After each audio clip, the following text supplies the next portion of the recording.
Bismillahirrahmanirrahim. Bismillahirrahmanirrahim. So class,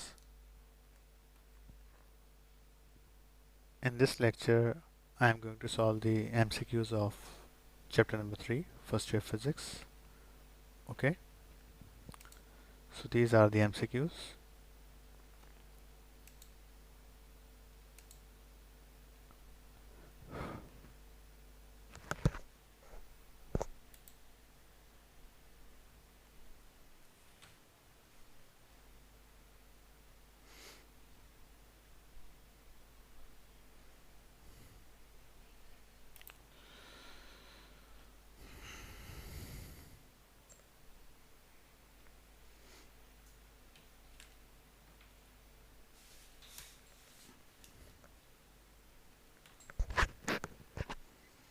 last class में हम लोगों ने चैप्टर नंबर 2 के सारे MCQs मैंने आपको सॉल्व करा दिए थे। वहाँ पर उसकी इम्पोर्टेंट और ड्राइव भी शो की गई है। इन केस किसी को कोई क्वेरी हो, कुछ पूछना हो तो मेरे चैनल पे मैसेज कर दें, या फिर मेरा नंबर मौजूद है, मुझे ईमेल कर दीजिए, या फिर मेरे नंबर पे मुझे व्हाट्सएप मैसेज कर दें। मज़ीद चीज़ें भी आपको शेयर कर दी जाएंगी। So the first MCQ is the quantity of motion present in a body is called momentum. Quantity of motion को हम momentum कहते हैं।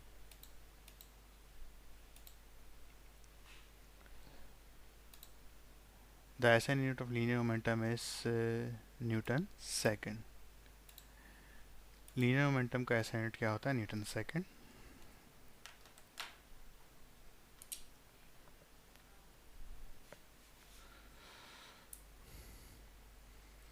तो लीनियर मोमेंटम का फॉर्मूला होता है P is equal to mv। एक फार्मूला ये है इसका।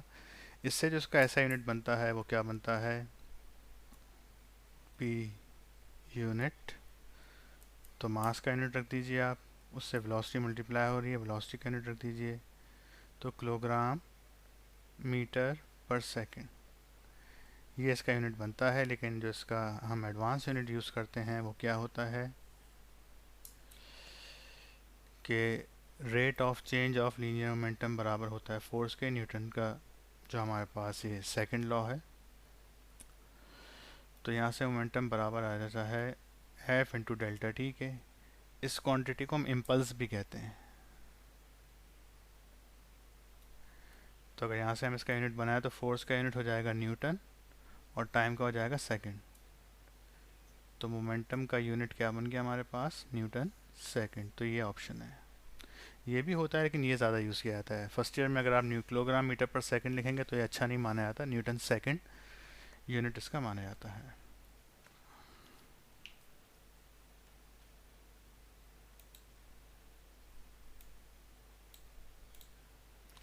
The time rate of change of linear momentum is called force. ये मैंने ही बताया आपको। Time rate of change of linear momentum को हम क्या कहते हैं, यानी कि इस इक्वेशन को क्या कहेंगे हम? Time rate change of momentum is called force. इसी तरीके से time rate change of angular momentum जो होता है वो बराबर होता है टॉर्क के। ये चैप्टर नंबर 4 में आएगा। Rate of change of angular momentum is called torque. तो लीनियर मोमेंटम में फोर्स आता है और एंगुलर मोमेंटम में टॉर्क आता है। इन दो बातों को याद रखिएगा, चैप्टर नंबर 4 में आएगा इसका जिक्र।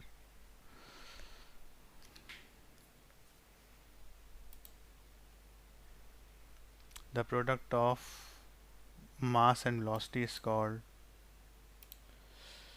ठीक है, the linear momentum of a body mass given है और आपके पास वेलोसिटी है। तो मास 10 kg है, वेलोसिटी 20 मीटर पर सेकेंड है। इनको मल्टीप्लाई कर देंगे तो 20 मल्टीप्लाई बाय 10 ये आ जाएगा 200। The dimension of linear momentum ये अभी चैप्टर नंबर 1 में भी आपको बताई थी। यहाँ दोबारा देख लेते हैं इसको।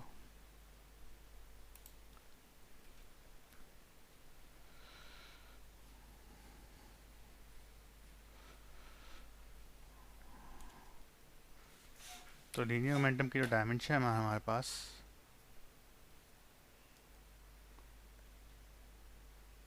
डायमेंशन का तरीकाकार क्या होता है? P is equal to mv। और फिर आगे बात इसकी डायमेंशन की, तो मास की डायमेंशन और वेलोसिटी की डायमेंशन आप रख दीजिए यहाँ पे।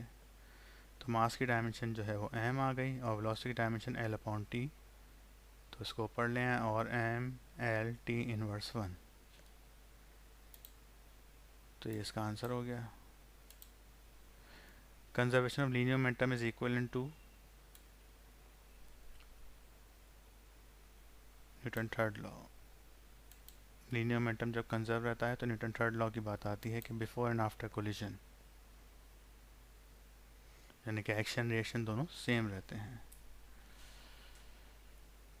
ये जो एंगुलर मोमेंटम का आपने पढ़ा होगा टॉपिक, वहाँ पे जब दो स्फीयर्स आपस में टकराते हैं या दो बॉडीज आपस में टकराती हैं ए और बी, तो इनका जो मोमेंटम का चेंज आता है delta P by delta T is equal to delta P by delta T A के बराबर आ रहा होता है। इसको हम लिख देते हैं कि F A on B, F B on A दोनों एक दूसरे के बराबर होते हैं। तो ये हमें न्यूटन थर्ड लॉ की एक शेप नज़र आता है इसमें। In case of inelastic collision, inelastic collision में जो है सिर्फ मोमेंटम कंजर्व रहता है लेकिन एनर्जी कंजर्व नहीं रहती। ये भी देख लीजिए।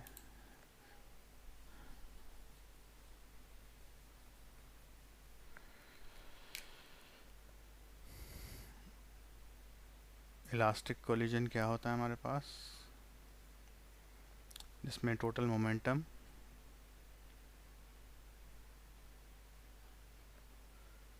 बिफोर और मोमेंटम आफ्टर कोलिजन क्या रहते हैं, बराबर रहते हैं।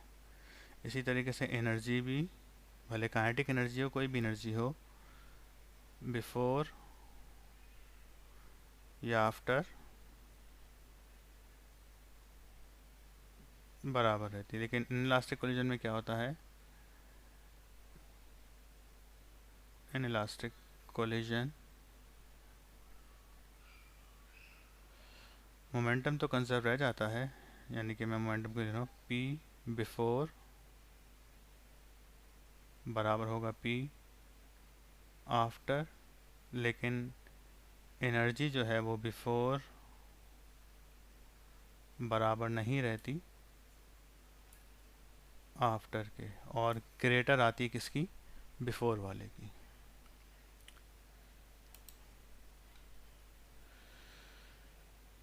तो इलास्टिक में दोनों कंजर्व रहते हैं, बात अभी मैंने आपको बता दी। ये रही है बात, both conserve and only momentum conserve. यहाँ पे सिर्फ ओनली मोमेंटम कंजर्व रहता है। कंजर्व के माने कांस्टेंट, मुस्तकिल या इक्वल के हैं, और यहाँ पे both conserved. After elastic collision mass of a body at rest, after elastic collision with a massive body at rest, अगर किसी इलास्टिक कोलिजन हो किसी मासिव बॉडी से और रेस्ट में हो, बहुत ही हैवी बॉडी, तो क्या होता था उसमें केस में हमारे पास कि जो बॉडी जो है वो क्या करती थी, लाइटर बॉडी जो है वो बाउंस बैक कर जाती थी विद द सेम वेलोसिटी।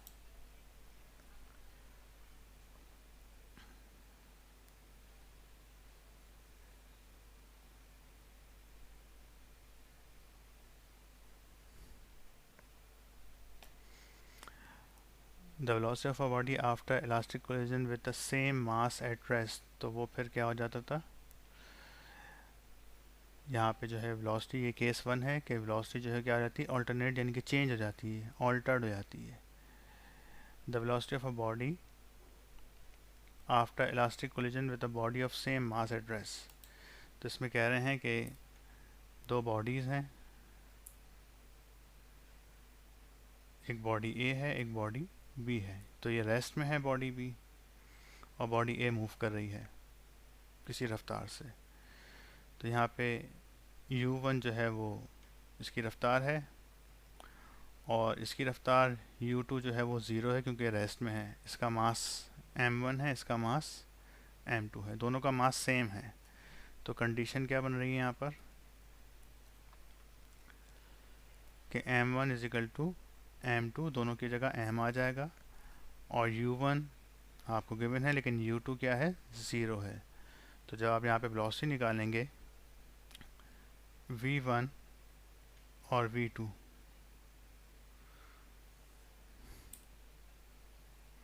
तो v1 का फॉर्मूला क्या होता है, 2m2 u2 m1 minus m2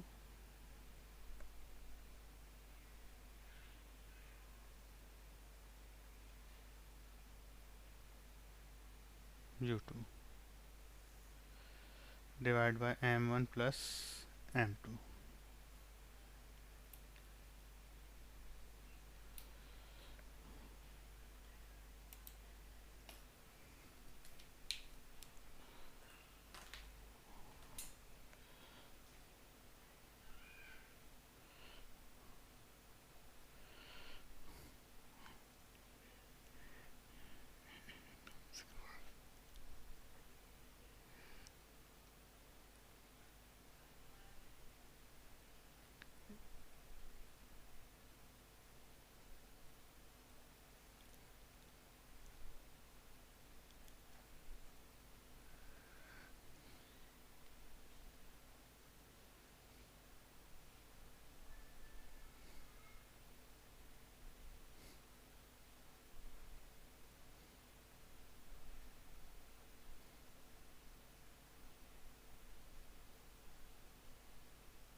जी बेटा, तो इसको सॉल्व कर लेते हैं।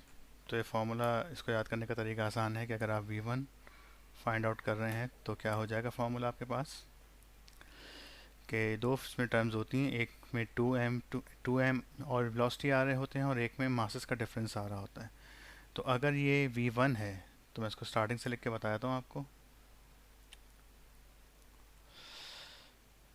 तो अगर ये v1 है तो जो 2 का फैक्टर है उसके साथ दूसरा वेरिएबल आएगा, ये 1 है तो 2 आएगा m2 u2, फिर प्लस, फिर आएगा मास का डिफरेंस m माइनस m।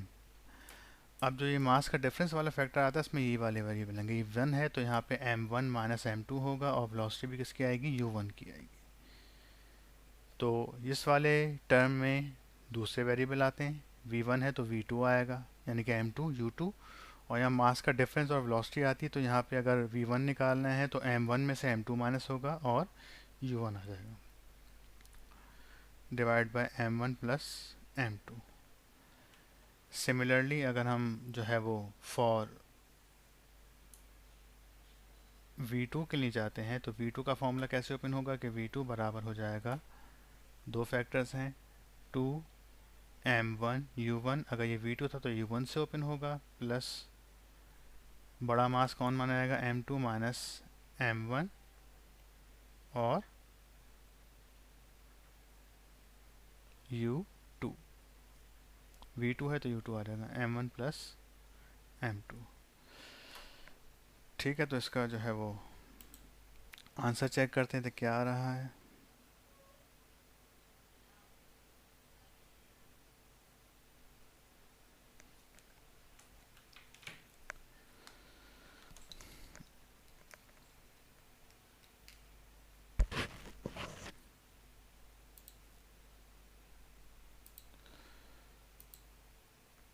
तो बेटा वैल्यू रख दीजिए यहाँ पे, क्या हो जाएगा भाई, 2 m2 के m1 की जगह m आ गया, u2 की जगह क्या आ गया, 0 आ गया, प्लस एम माइनस एम, और u1 की जगह u1 रहा, m माइनस एम, तो ये वैल्यू भी ज़ीरो हो गई, m माइनस एम ये भी ज़ीरो हो गया, m माइनस एम ज़ीरो हो गया, तो आंसर आ गया ज़ीरो।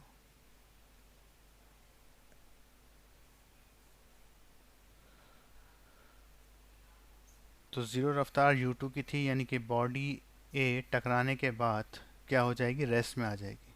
जब इससे कोलाइड करेगी, कोलिजन के बाद होगा क्या कि बॉडी ए यहाँ पे आके रुक जाएगी और बॉडी बी चलना शुरू कर देगी। ये बॉडी बी जो है वो चलना शुरू कर देगी। जैसे इससे टकराई, टकराने के बाद यहाँ पर रुक गई, और ये किससे चलना शुरू कर देगी, तो v1 जो है वो किसके बराबर हो गया, ज़ीरो के। तो इसकी रफ्तार किस में जाएगी, v2 किसके बराबर हो जाएगा, यकीनन u1 के। तो देखते हैं इसका v2 का आंसर हमारे पास u1 आना चाहिए। आता है या नहीं आता, चेक करते हैं।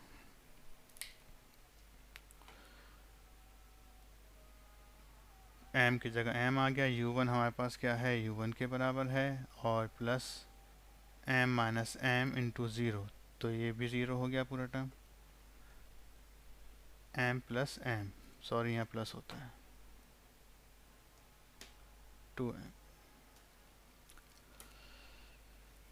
तो बेटा 2m u1 प्लस ज़ीरो बचा डिवाइड बाय 2m, तो 2m u1 divide by m, 2m से 2m ख़त्म, तो v2 किसके बराबर आ रहा है, u1 की, यानी कि वेलोसिटीज विल बी ऑल्टर्ड।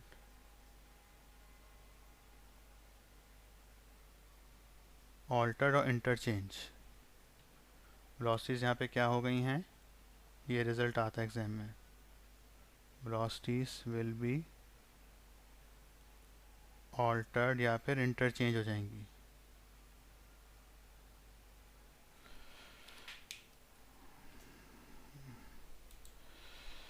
ठीक है, तो अनऑल्टर्ड नहीं, इसका आंसर क्या होगा कि velocity of a body after elastic collision with the body at rest, तो वो क्या हो जाएगी, ज़ीरो।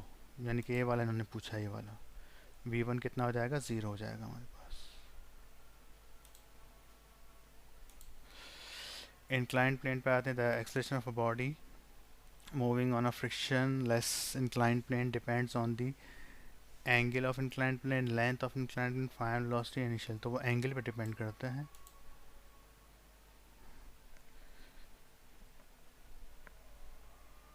ठीक है, इसे आपने कॉपी कर लिया होगा, तो मैं इसको रब कर देता हूँ। आप वीडियो स्टॉप करके देख लीजिएगा आप लोग इसे।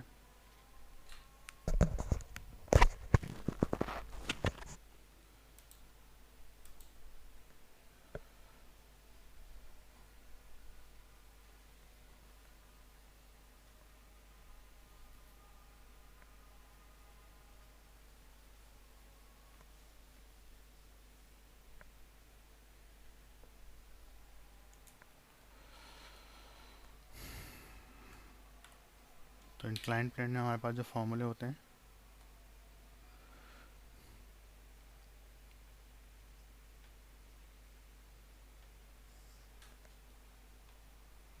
ये हमारे पास इंक्लाइंड प्लेन है।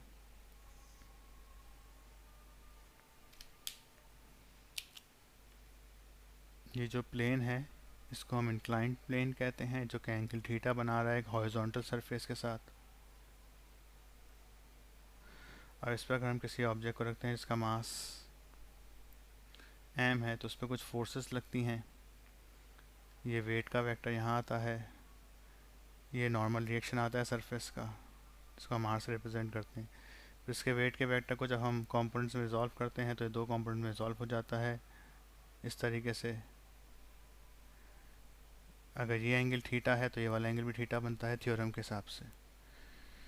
तो ये वाली जगह बन जाती है आपके पास w cos थीटा, और ये वेक्टर बनता है w sin थीटा। तो w sin थीटा यहाँ पर जो है बॉडी को नीचे गिराने की कोशिश करता है, और फ्रिक्शन यहाँ पर अप्लाई हो रही होती है, क्योंकि फ्रिक्शन ऑलवेज अप्लाई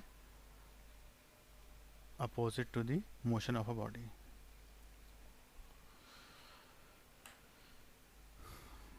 तो अगर बॉडी स्लाइड्स डाउन करती है,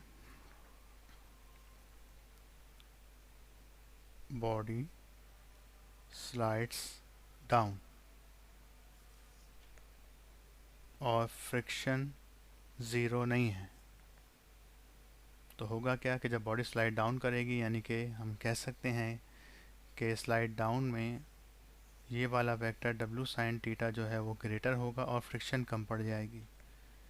दो फोर्सेस अनबैलेंस होती हैं तभी मोशन हो पाती है, अदरवाइज नहीं हो पाती।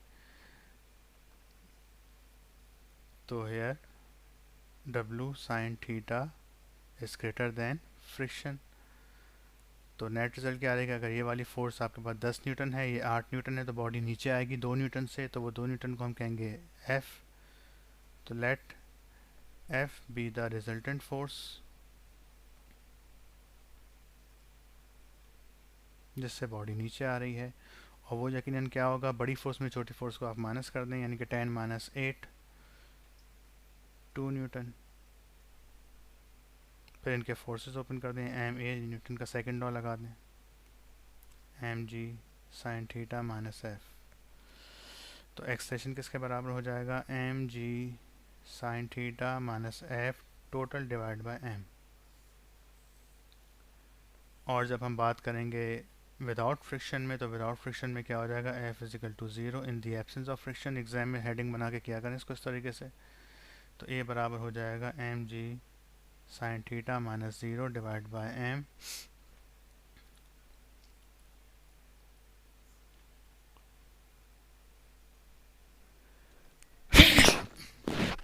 तो ए बराबर आ जाएगा जी साइन थीटा के। तो यहाँ पे हम कह सकते हैं कि एक्सेलरेशन जो है, अगर फ्रिक्शन मौजूद नहीं है, इन the absence of friction, absence of F, तो हम कह सकते हैं एक्सेलरेशन जो है, क्योंकि ग्रेविटी तो कांस्टेंट है, तो एक्सेलरेशन किस पे डिपेंड कर रहा है, डायरेक्ट डिपेंड कर रहा है किस पे, साइन थीटा पे या फिर एंगल पे डिपेंड कर रहा है। तो इस सवाल में उन्होंने ये पूछा था, the acceleration of a body moving down in frictionless plane at 30 degree. तो इसको आप कैलकुलेट कर सकते हैं ए जी साइन थीटा से, यहाँ पे रख दीजिए 9.8 मल्टीप्लाई बाय साइन 30 डिग्री। तो आपको आंसर मिल जाएगा, कितना मिल रहा है, 4.9 metre per second.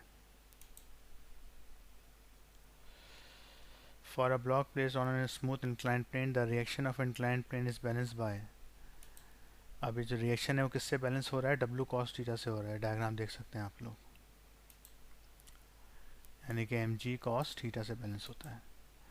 The acceleration of body moving down on inclined plane is given by A is equal to G sine theta. ये वाला आंसर है। कैसे, इसको देख लीजिए, यानी कि मैंने यहाँ तक तो आपको दिखा दिया था लिख के इस सवाल को।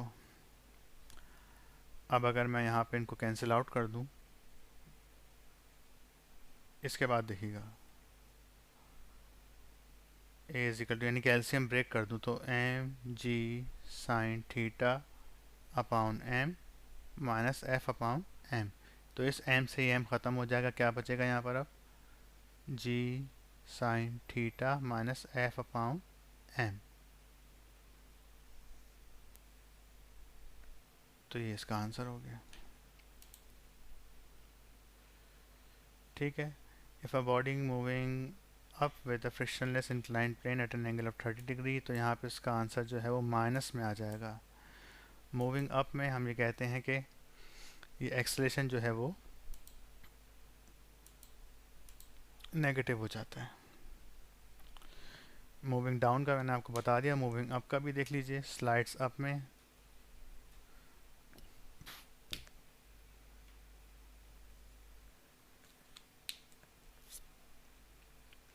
तो स्लाइड्स अप में बेटा होगा क्या हमारे पास, इसको रब कर रहा हूँ मैं थोड़ा सा। स्लाइड्स अप में डायग्राम थोड़ी सी चेंज हो जाएगी। थीटा ये बॉडी है, अब बॉडी को हम ऊपर लेके जा रहे हैं, स्लाइड्स अप करा रहे हैं। ठीक है, तो हमारे पास ये जो वेक्टर था यहाँ पे एक्ट कर रहा था, वेक्टर डब्लू साइन थीटा, और फ्रिक्शन हमेशा मोशन के अगेंस्ट आती, तो अब फ्रिक्शन तो इधर आ चुकी है। फ्रिक्शन कहाँ पर आ गई, इधर। पहले फ्रिक्शन यहाँ पे थी स्लाइड अप में, स्लाइड डाउन में फ्रिक्शन का, स्लाइड डाउन में फ्रिक्शन ऊपर थी, स्लाइड अप में यानी कि मोशन यहाँ पर हो रही है तो फ्रिक्शन इधर आ जाएगी। अब मोशन जो यहाँ पर हो रही है तो ये कौन सा वेक्टर यहाँ पे एक्ट कर रहा होगा? तो अगर यहाँ पे वेक्टर डब्ल्यू साइन थीटा है तो यहाँ पे आ जाएगा माइनस डब्ल्यू साइन थीटा, उसका नेगेटिव वेक्टर। एक वेक्टर ए है और अगर एक वेक्टर बी है तो वो उसका नेगेटिव वेक्टर हो जाएगा, इक्वल अमाउंट में उसको मूव करा रहा है। तो यहाँ पे डब्ल्यू साइन थीटा और फोर्स एक्ट कर, फ्रिक्शन एक्ट कर रही है। उतनी बड़ी फोर्स कौन सी है? Minus W sine theta. छोटी फोर्स कौन सी है? फ्रिक्शन। तो in the absence of friction W minus W sine theta is greater than F. फिर हम यहाँ पे अप्लाई करते हैं कि let F be the resultant force. तो बड़ी फोर्स में छोटी फोर्स को हम माइनस कर देते हैं। बड़ी फोर्स यहाँ कौन सी है? Minus W sine theta. इसमें से क्या करेंगे? छोटी फोर्स को माइनस कर देंगे। ये वाला माइनस जो आया इनके डिफरेंस का है, क्योंकि ये जो है वो 10 न्यूटन है, ये 8 न्यूटन है। तो 10 में से 8 माइनस करेंगे, 2 न्यूटन से बॉडी ऊपर जा रही है तो यहाँ पे भी माइनस रहेगा।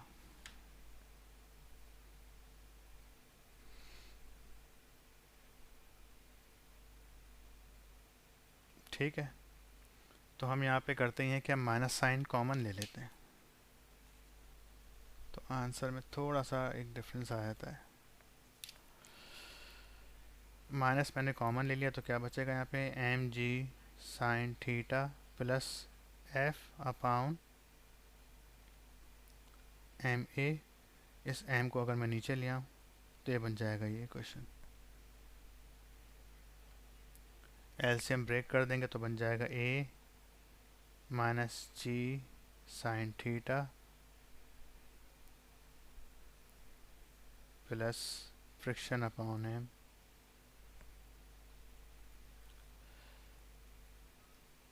तो जब यहाँ पे एब्सेंस की बात आएगी तो यहाँ पे माइनस साइन को अगर हम मल्टीप्लाई कर दें तो ये है minus sine F G sine theta plus 0। तो क्या हो जाएगा? ये बचेगा यहाँ पर माइनस का M G sine theta divide by M, और यहाँ पे साइन आ जाएगा नेगेटिव। तो जब नेगेटिव से हम सॉल्व करेंगे माइनस 30 डिग्री तो वो आंसर आएगा यहाँ पर माइनस 4.9 मीटर पर सेकंड स्क्वायर। ये पूछा था इन्होंने। ओके,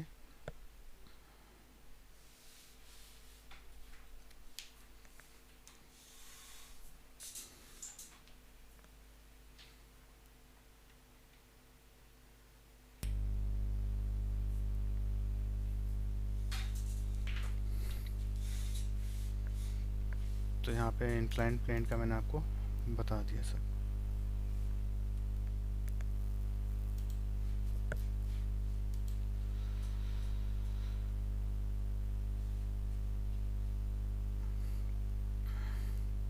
दोबारा देख लीजिए, यहाँ पे जो ये फोर्स है फ्रिक्शन की डाउनवर्ड है और ये वेट डब्ल्यू साइन थीटा है, तो इस पे जो वेक्टर एक्ट करेगा वो माइनस डब्ल्यू साइन थीटा हो जाएगा।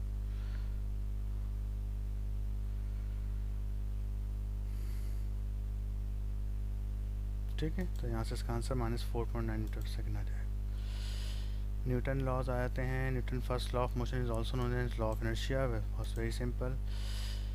With an acceleration of 4 metre per second square, वो from 30 to 40 metre per second of a car, the car will take time कितना हो जाएगा इसका? 2.5 सेकेंड। इसको कैलकुलेट कर लेते हैं।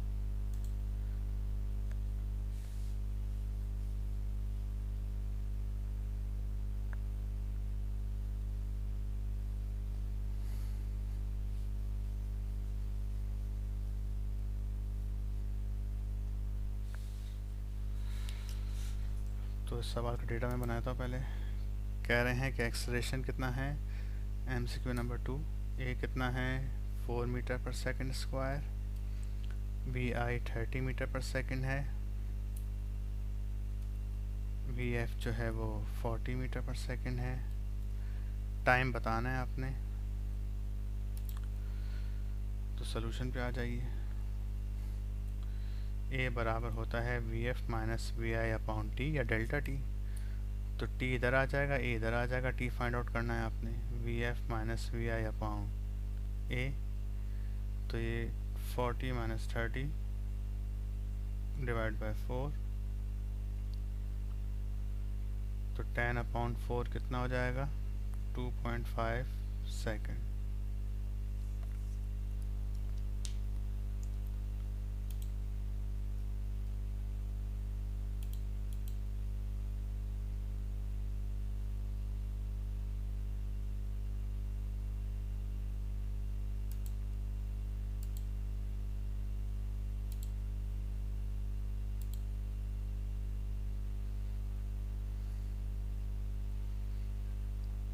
ठीक है क्लास।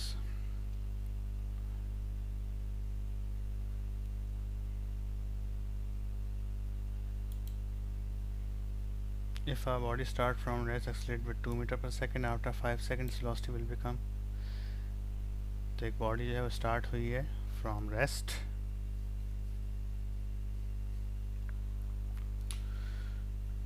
तो उसकी वी आई क्या हो जाएगी आपके पास 0, एक्सलेशन कितना है 2 मीटर पर सेकंड स्क्वायर, टाइम गिवन है 5 सेकंड। बताइए वी एफ क्या होगी उसकी। तो इस पर हम न्यूटन की फर्स्ट इक्वेशन अप्लाई करेंगे, v f is equal to v i plus a t. तो वी आई 0 है, ए 2 मल्टीप्लाई बाय 5, तो 10 आंसर आ जाएगा इसका, 10 मीटर पर सेकेंड।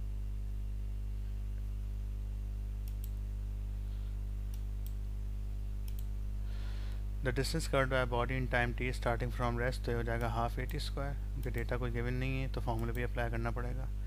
ये अगर वी आई 0 है तो डिस्टेंस कितना कवर करेगी body, s is equal to v i t plus half a t square. अगर ये 0 हो जाएगी, वी आई 0 है तो 0 plus half a t square, तो ए टी स्क्वायर अपॉन 2 इसका आंसर आ जाएगा।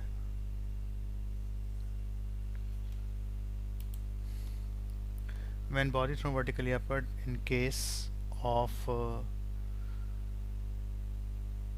तो हम बॉडी को वर्टिकली अपवर्ड थ्रो करते हैं तो ये फ्री फॉल मोशन कहलाता है। अगर 2 डायमेंशन होता तो ये प्रोजेक्टाइल मोशन कहलाता। When a constant unbalanced force is applied on a body, it moves with constant acceleration। अगर कांस्टेंट फोर्स अप्लाई होगी तो उसका एक्सेलरेशन भी क्या हो जाएगा, कांस्टेंट हो जाएगा। अब ये कुछ इसमें सिंपल न्यूमेरिकल है।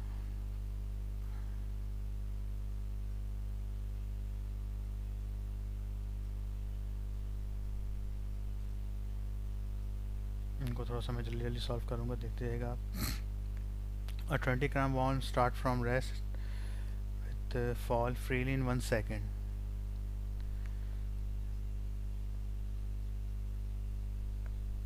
तो डिस्प्लेसमेंट वाले एमसीक्यूज में हमारे पास पहला जो है कह रहे हैं मास गिवन है 20 kilogram, ball start from rest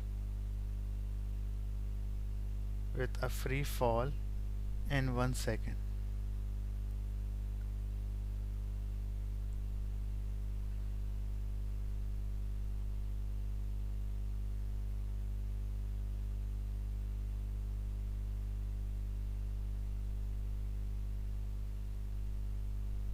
ठीक है, एक बॉडी को फॉल किया गया है तो बता रहे हैं 1 सेकेंड में वो कितनी हाइट या डिस्टेंस जो है वो कवर करेगी। तो डाउनवर्ड मोशन में हमें पता है कि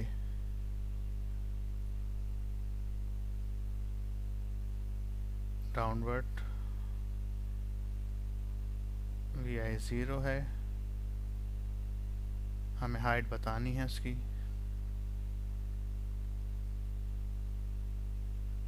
ग्रेविटी हम प्लस 9.8 मानेंगे यहाँ पर, सही है। तो फॉर्मूला रहेगा s is equal to v i t plus half g t square, इसको एच भी लिख सकते हैं हम, h is equal to v i t plus half g t square. तो 0 प्लस हाफ 9.8, टाइम है 1 सेकेंड,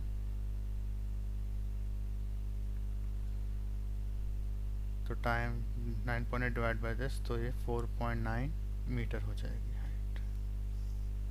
तो 1 सेकंड में बॉडी इतनी हाइट कवर कर लेगी।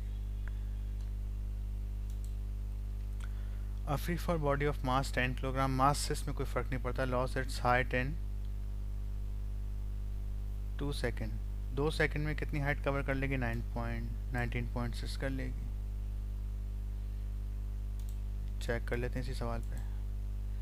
तो अगर टाइम हमारे पास 2 सेकेंड हो जाएगा बेटा, MCQ नंबर 2, तो अगेन टाइम की जगह यहाँ 2 का स्क्वायर आ जाएगा। 2 का स्क्वायर करेंगे तो 0 plus 9.8 multiply bye 4 divide by 2, तो इसका आंसर आ जाएगा 19.6। ठीक है। A body initially at rest fall freely from a certain height speed at the end of a first second। 1 second बाद उसकी स्पीड कितनी होगी, यानी कि VF बतानी है अब आपको। तो इसी सवाल में अब आपको VF बतानी है कि 1 सेकेंड बाद उसकी रफ्तार क्या होगी।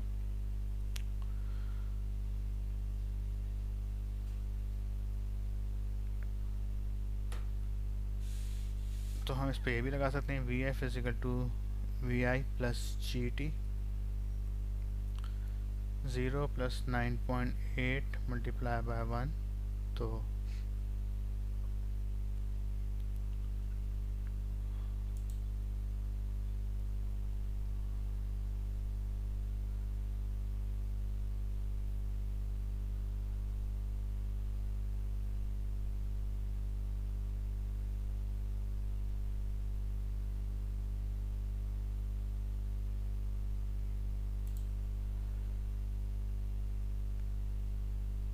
ठीक है। तो 1 सेकेंड बाद बेटा इसकी जो हाइट आएगी वो 9.8 मीटर पर सेकेंड आएगी।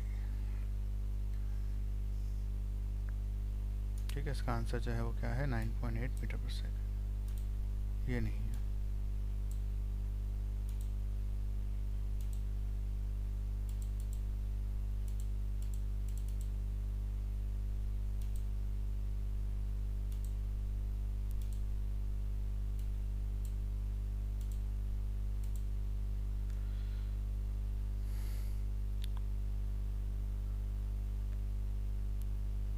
A 1 kilogram stone falls from a height of 10 meters, strikes the ground। 1 kilogram का स्टोन है, फॉल कर रहा है कितनी हाइट से, 10 मीटर में, स्ट्राइक्स द ग्राउंड विथ, इसकी वेलोसिटी फाइंड आउट करनी है आपने।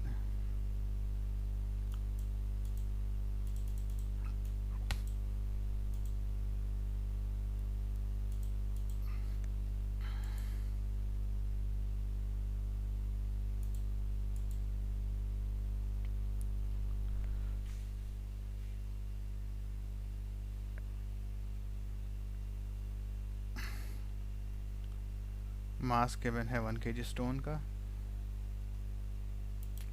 कौन सा MCQ है? 4। हाइट इसकी 10 मीटर।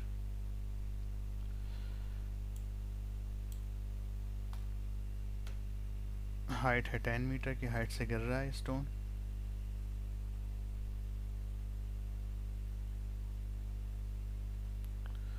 VF बतानी है आपने, और आई थिंक टाइम भी गिवन नहीं है।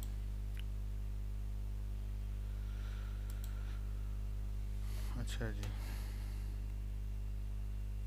तो VI इसकी 0 होगी, ग्रेविटी 9.8 मीटर पर सेकंड स्क्वायर मानी जाएगी। सोल्यूशन पे आते हैं तो हम इस पर 2GH is equal to VF square वाला फॉर्मूला लगाए थे, minus VI square. VI square 0 है तो VF स्क्वायर बराबर हो जाएगा 2GH, फिर VF बराबर हो जाएगा अंडर रूट 2GH। तो 2 multiply by 9.8 multiply by height है 10, तो आ जाएगा अंडर रूट 196। इसका रूट लेंगे तो 14 आंसर आ जाएगा, 14 metre per second.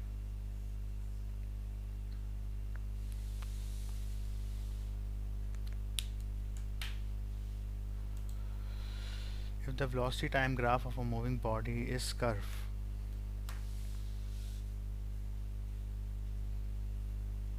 I think यहाँ पे मैं आपको इसकी जो है वो ग्राफ की वर्कशीट शेयर कर देता हूँ ताकि थोड़ी सी हेल्प हो जाएगी आप लोगों की।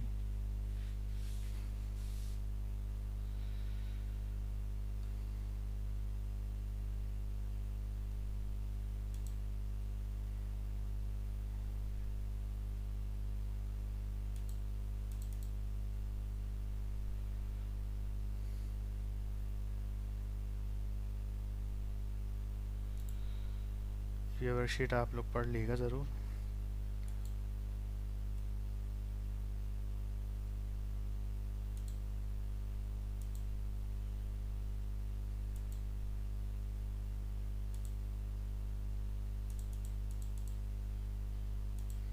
इस पर आते हैं एमसीक्यूज लिखे हुए भी हैं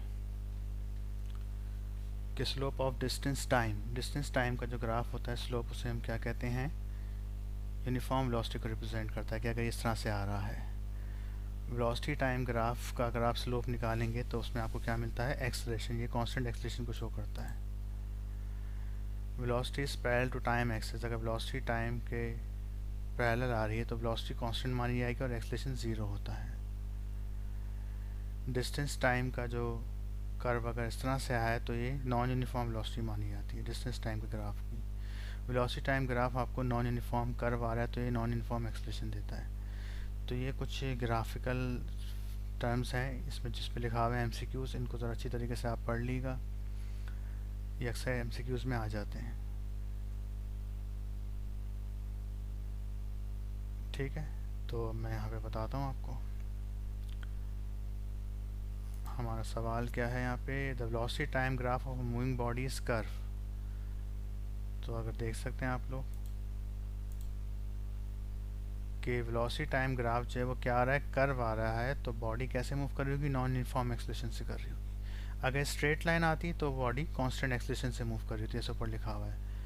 वेलोसिटी टाइम का ग्राफ स्ट्रेट लाइन है तो कांस्टेंट एक्सेलरेशन,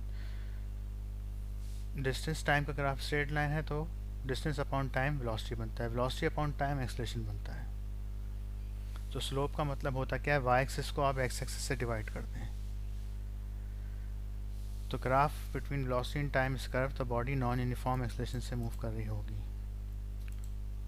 तो इसका आंसर हो जाएगा आपके पास changing acceleration. A car traveling 65 km per hour north it turn west without changing its speeds। तो विदाउट चेंजिंग स्पीड्स क्या हो जाएगी, यूनिफॉर्म स्पीड कहलाएगी।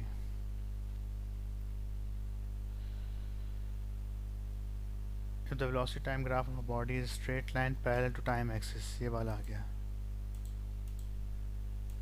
अगर वेलोसिटी टाइम ग्राफ जो है, वेलोसिटी क्या है, इस पैरेलल टू टाइम एक्सिस, तो क्या रिप्रेजेंट कर रहा है ये, यानी कि टाइम के साथ बढ़ने के साथ साथ वेलोसिटी की वैल्यू नहीं चेंज हो रही, वेलोसिटी कांस्टेंट है, बॉडी की रफ्तार कांस्टेंट चल रही है। Time 1 second 2 second 3 second move कर रहा है लेकिन वेलोसिटी चेंज नहीं हो रही, तो एक्सेलरेशन ज़ीरो है, वेलोसिटी कांस्टेंट है।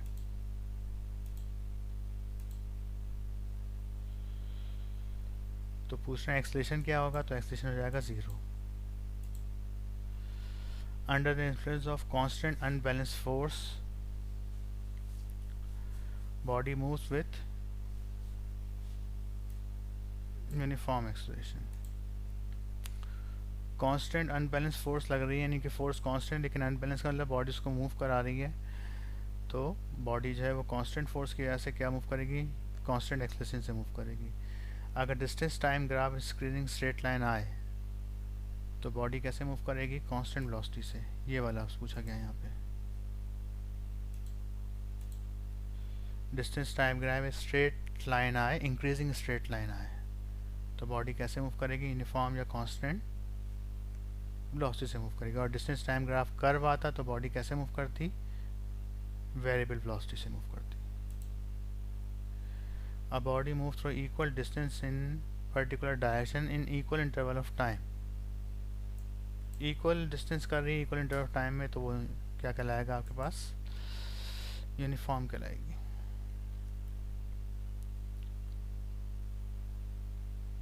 द करेक्ट रिलेशन इज, आपको ये तो पता ही होगा कि acceleration V F minus V upon T होता है। The one is the correct equation of time, तो टी जो है बराबर हो जाएगा V F minus V I upon A के। A 40 kilogram helicopter is raised vertically with constant speed of 4 meter per second. The net force act on a helicopter is this. एक 40 kilogram helicopter है, rise कर रहा है vertically upward with constant speed. ये दो MCQ काफ़ी मतलब 14A और 14B को मैं कहूँगा ये थोड़े से मैंने डिफ़िकल्ट करके यहाँ पे दिए हैं, थोड़ा सा चेंज किया गया ताकि आपको समझ में आ जाए। ये एलिवेटर के केस से थोड़ा सा मैच करते हैं हमारे।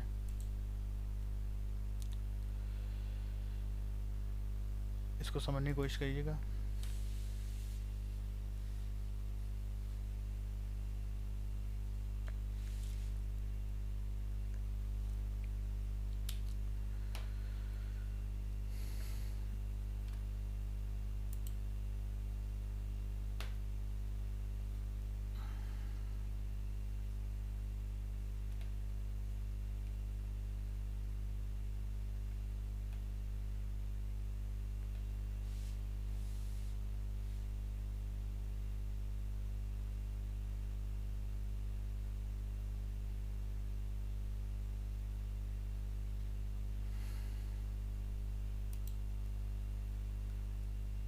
यहाँ पे हमारे पास थोड़े से एलिवेटर के केसेस आ जाते हैं, ये कि एक बॉडी जो है वो अपवर्ड मूव कर रही है,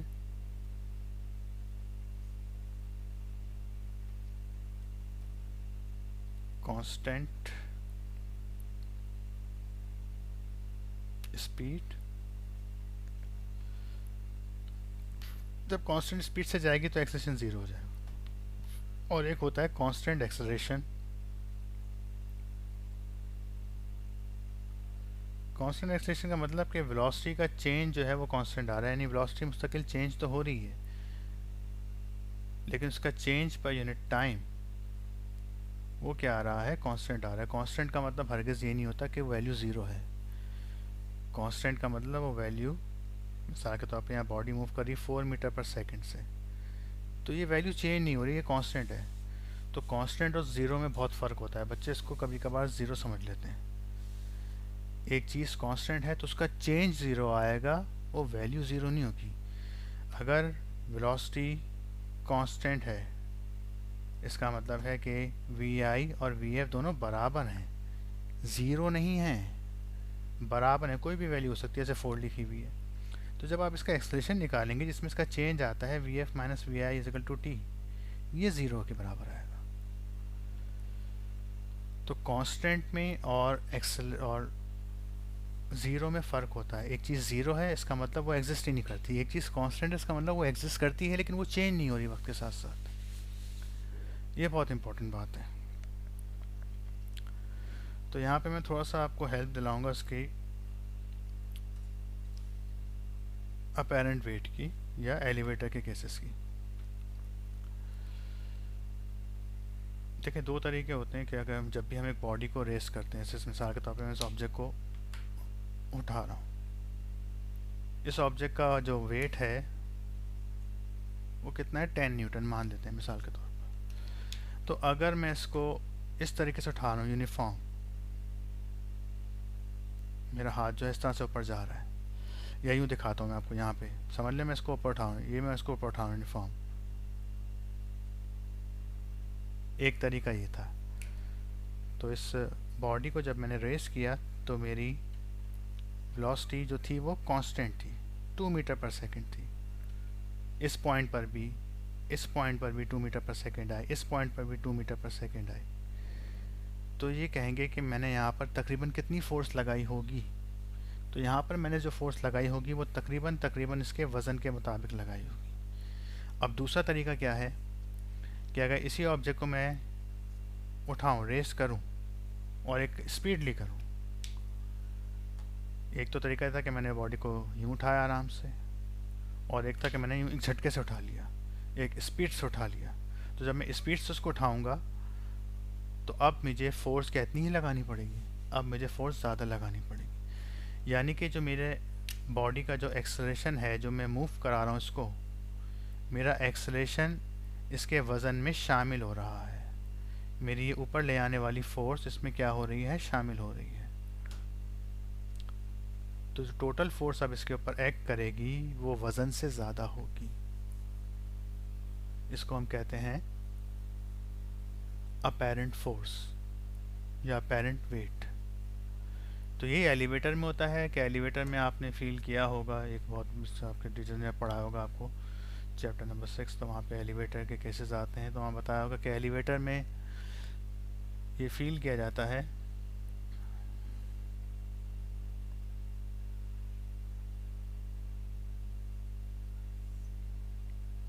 ये मान लीजिए एलिवेटर है, ये इसमें वेट मशीन लग रही है और ये मैंने एक मास इससे हैंग कर दिया है। जब एलिवेटर रेस्ट में होती है तो इसका वेट, ये वेट हो गया और ये इस पे अपवर्ड फोर्स लग रही है, इसको टेंशन भी कह देते हैं हम, अपेरेंट वेट भी कह देते हैं। तो जब ये रेस्ट में होती है तो दोनों फोर्सेस बराबर होती हैं, टेंशन और वेट आपस में बराबर आ रहे होते हैं। लेकिन जब आपके पास ये एलिवेटर अपवर्ड मूव करती है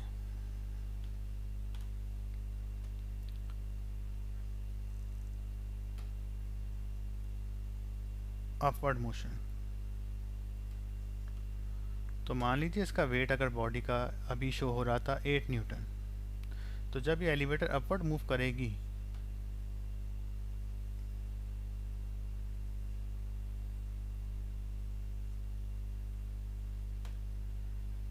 ये एलिवेटर इस केबल से कनेक्ट हुई हुई है, ये इसको ऊपर लेके जा रहा है किसी एक्सलेशन ए से। तो अब इसका जो वज़न आपको फील होगा, तो अभी यहाँ 8 न्यूटन हो रहा था लेकिन अब कितना होगा 10 न्यूटन। तो ऐसा क्यों हुआ? ऐसा इसलिए हुआ कि जब आप किसी वज़न को किसी स्पीड से उठाते हैं तो आपकी फ़ोर्स उस वज़न के अंदर शामिल हो जाती है, उसके वेट में शामिल हो जाती है। हम जो अपना वज़न मानते हैं, एक्चुअल वेट ये मानते हैं जब हमारे पास एलिवेटर या हम अर्थ के ऊपर रेस्ट में होते हैं। अगर हम अर्थ से कूदें फ्री फॉल मोशन में, हमारा वेट ज़ीरो हो जाता है।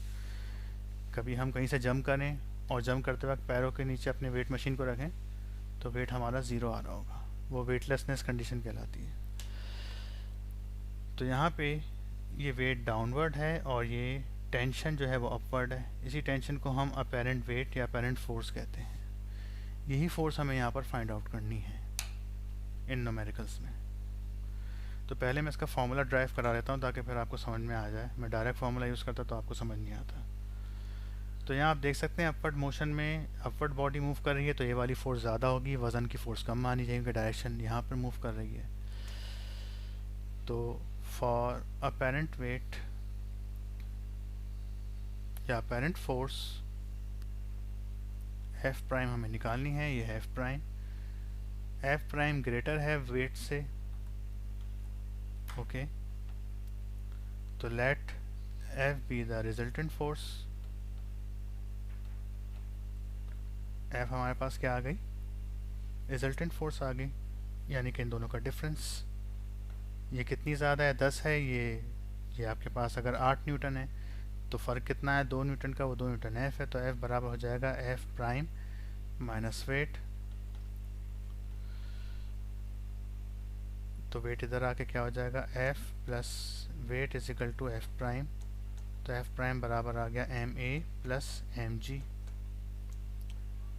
या M G plus M A के बराबर आ गया।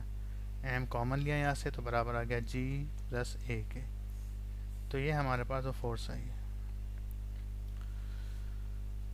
अब हम यहाँ पे अप्लाई करेंगे न्यूमेरिकल को कि हेलीकॉप्टर जो है वर्टिकली रेज हो रहा है कांस्टेंट एक्सेलरेशन से। पहले तो बात करें कांस्टेंट स्पीड, तो जब स्पीड इसकी कांस्टेंट है तो इसका एक्सेलरेशन कितना हो जाएगा 0। इस वक्त इसका ए कितना है हमारे पास 0 है। तो मैं ये फॉर्मूला अप्लाई करूँगा हर जगह। तो जब एक हेलीकॉप्टर रेज्ड अप हो रहा है,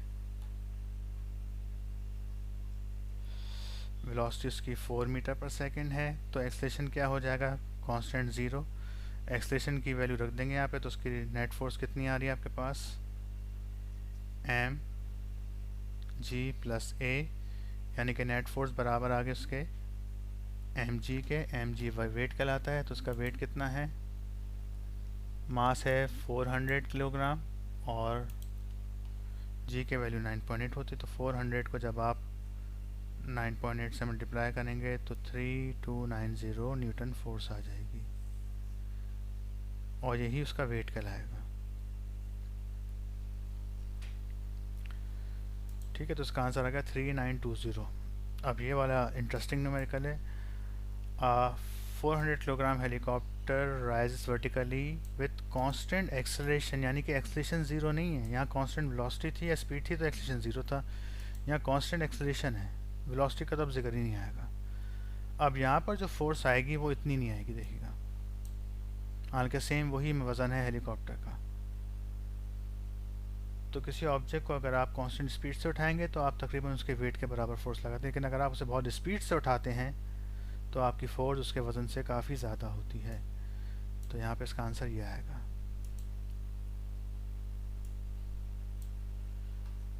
तो अब इस मरहले में ये डायग्राम मैं रब कर रहा हूँ, थोड़ा आपको रिव्यू हो गया होगा, टॉपिक पढ़ा हुआ होगा आप लोगों ने। तो अब अगर एक बॉडी जो है वो एक हेलीकॉप्टर एक एक्सेलरेशन से ऊपर उठ रहा है 2 मीटर पर सेकंड स्क्वायर से, तो बताइए उस पर टोटल अपेरेंट फोर्स कितनी होगी। ए कितना है 2 मीटर पर सेकंड स्क्वायर, तो एफ प्राइम बराबर है एम ए प्लस जी के अपवर्ड मोशन के केस में। तो मास कितना है इसका 400 प्लस 2 प्लस 9.8, तो इसका आंसर आ जाएगा 4720 न्यूटन। तो देख सकते हैं आप ये वाली फोर्स और ये वाली फोर्स में कितना फ़र्क आ रहा है।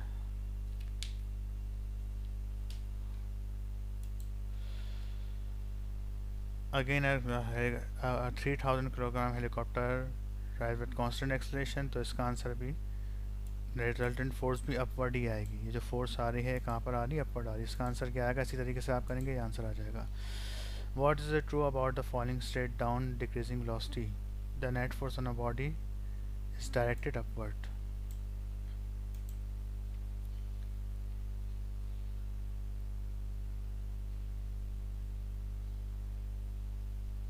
अगर एक बॉडी नीचे गिर रही है, उसकी जो है वेलोसिटी नीचे गिरते में डिक्रीज हो रही है, यानी कि उसके ऊपर कोई नेट फोर्स अपवर्ड लग रही होगी। A 5 kilogram body falling from down with an acceleration this, what is air resistance acting upon a body?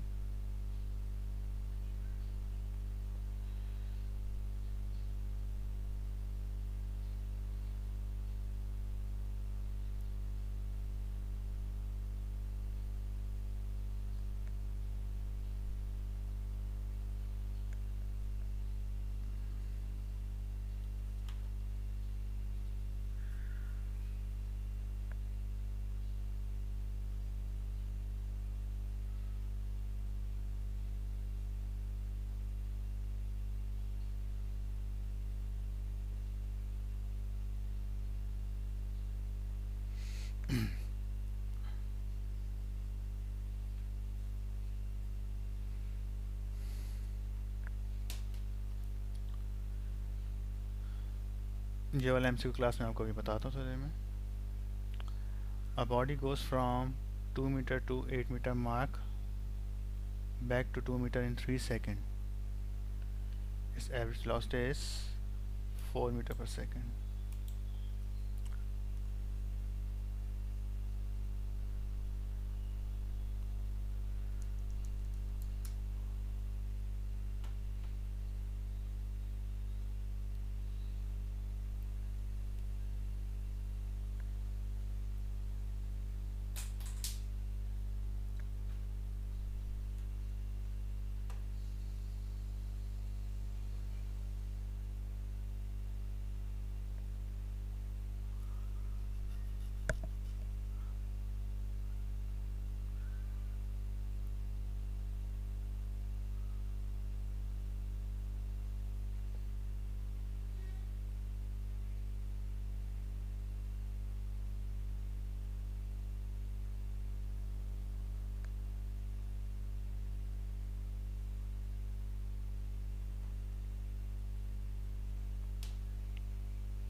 the average and instantaneous velocity of a body are same, then the body moves with constant velocity. If the velocity of a body is decreasing and the direction of acceleration force, अगर velocity जो है body की वो decrease हो रही है तो acceleration क्या होगी, यकीनन अपोजिट होगी वेलोसिटी से।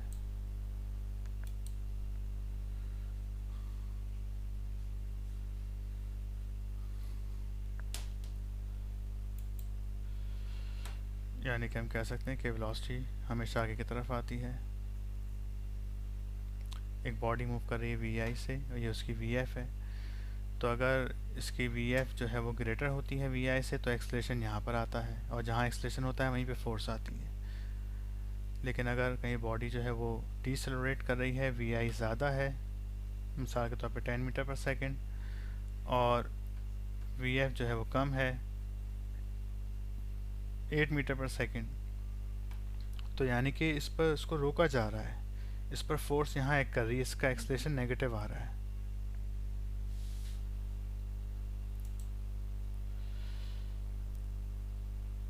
A bus of 3000 Newton is moving with uniform velocity. Its acceleration is,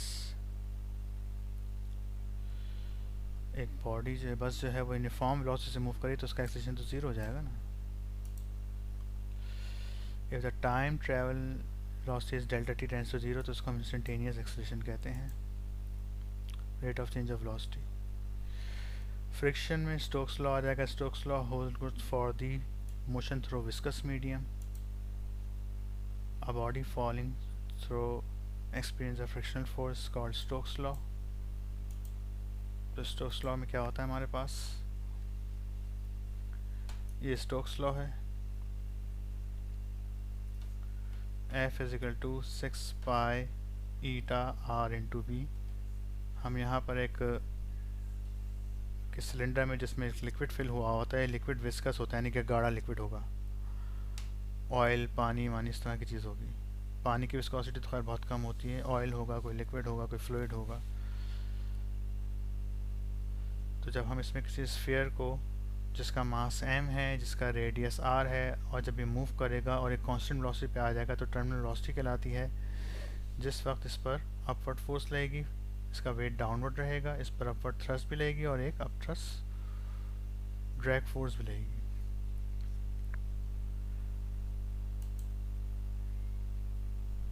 according to the Stokes law, ये आपके पास फार्मूला है। The ratio of kinetic friction limiting to static friction is always less then.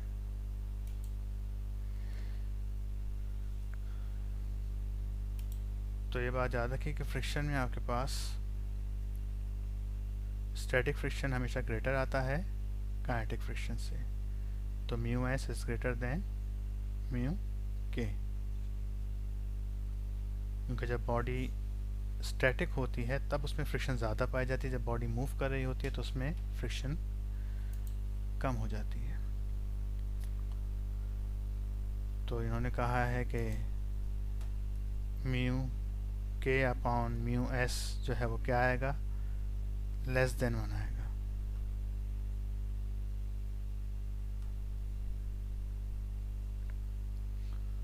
ठीक है, अगर mu S upon mu के पूछते तो ये ग्रेटर देन 1 आता।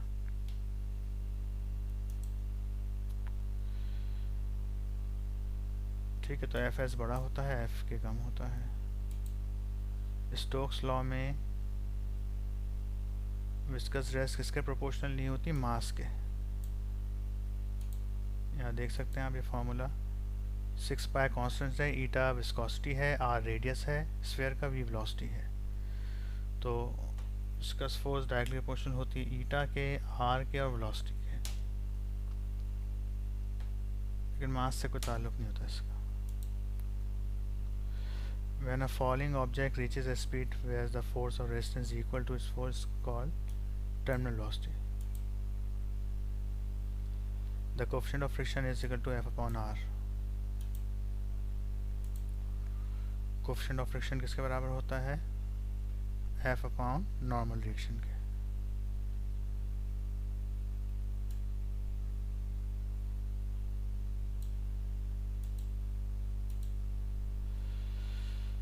The raindrop continued to fall in uniform velocity.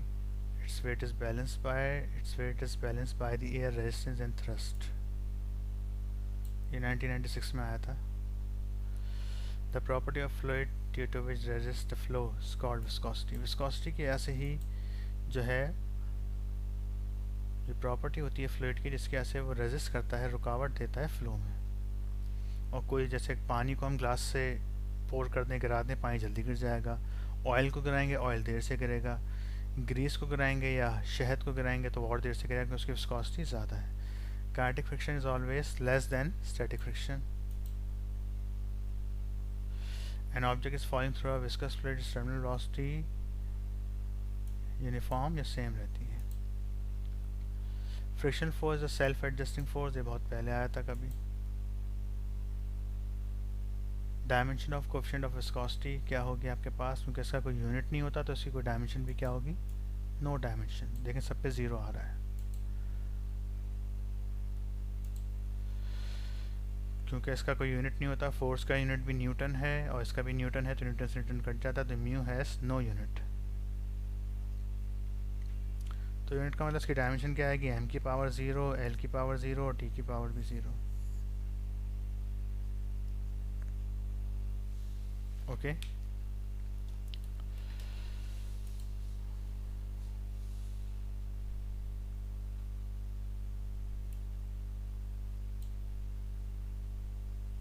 ठीक क्लास. आई रिपीट अगेन कि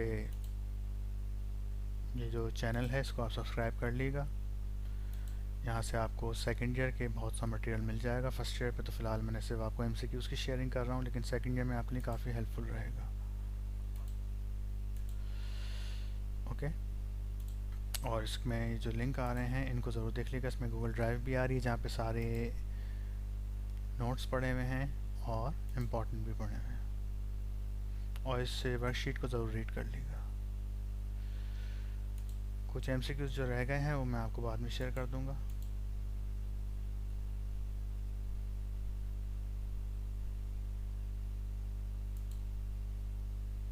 थैंक यू.